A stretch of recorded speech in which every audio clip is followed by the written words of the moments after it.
When you think of like classic comedy characters, you probably picture slapstick, right? Oh, for sure. Like the clown at the circus. Exactly. You're focused entirely on the pratfalls and the oversized shoes. But today we're taking a deep dive into a stack of translated lyrics and cultural essays about, well, a very different kind of clown from mid-century Japan. Yeah, Kuruma Torichiro, Hmm. or as most people know him, Tora-san from the legendary Otoko wa Tsuraiyo film series. Right. And our mission today is to look at his iconic musical introduction, his theme song, and uncover the surprisingly tragic heart beating inside this bumbling drifter. It's a really fascinating contrast, Yeah. because you look at Showa-era Japan, that post-war period defined by rapid economic growth, but also like very strict adherence to traditional social expectations. Right. Very rigid. Exactly. Yeah. And Tora-san stands out as this chaotic, rootless figure, but the lyrics to his theme song paint a much more complex picture for you than just, a goofy vagabond. Yeah, right in the opening lines, he proudly declares he was born and raised in Shibamata, Katsushika. He's actively claiming deep, local neighborhood roots. Yet in the very next breath, he introduces himself to you, the listener, as Tora-san the balloon. That juxtaposition it's the core of his identity. He is deeply tied to his hometown, but he defines himself by his transience. It makes me think of like a helium balloon clutched in a kid's hand. Oh, that's a good way to look at it. Yeah, the string is that undeniable tie to his hometown. It grounds him.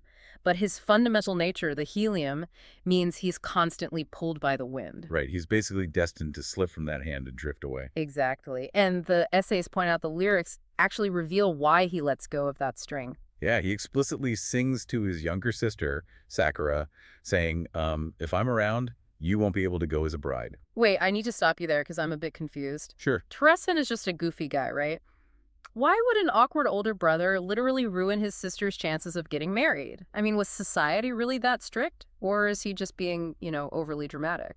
He's not being dramatic at all, actually. To understand this, you have to look at the mechanics of marriage in Showa-era Japan. Okay. Marriages were frequently arranged through omiai, which are formal matchmaking meetings.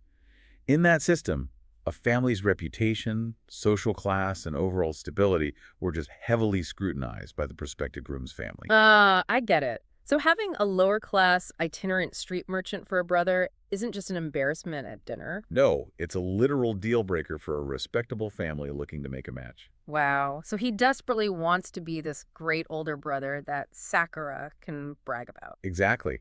But the lyrics admit his efforts constantly fail because he is, by nature, an uneducated wanderer. That's so sad. It is. The sun paints this vivid picture of him realizing this, ending up literally in tears as the sun goes down, because he knows he can never fit the mold. That completely reframes his transient lifestyle for me. Instead of just being a guy who refuses to settle down, his wandering is actually a heartbreaking act of self-sacrifice. Yeah. Like his absence is the only gift he can give her. Which leads right into the recurring theme of the song, the sheer bitterness of being a man. Specifically, a man who knows he has failed at the traditional reliable role that society demands of him. But the lyrics don't wallow in total despair, right? The essays mention this powerful image of falling in the mud, but holding on to the belief that those with roots will eventually bloom like lotus flowers. The lotus is crucial here. It needs the mud to bloom. It's his way of processing failure. Right. His roots in Shibamata are what will eventually allow something beautiful to grow. But his day-to-day mechanism for dealing with that mud is captured in a deeply traditional Japanese sentiment, smiling with the face, crying in the heart. Or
literally translated from the song, crying in the belly. Right, exactly. So the sorrow is deeply internalized. He performs the clown routine on the outside so the people he loves don't have to carry his burden. Yeah. And that performance culminates at the end of the track, doesn't it?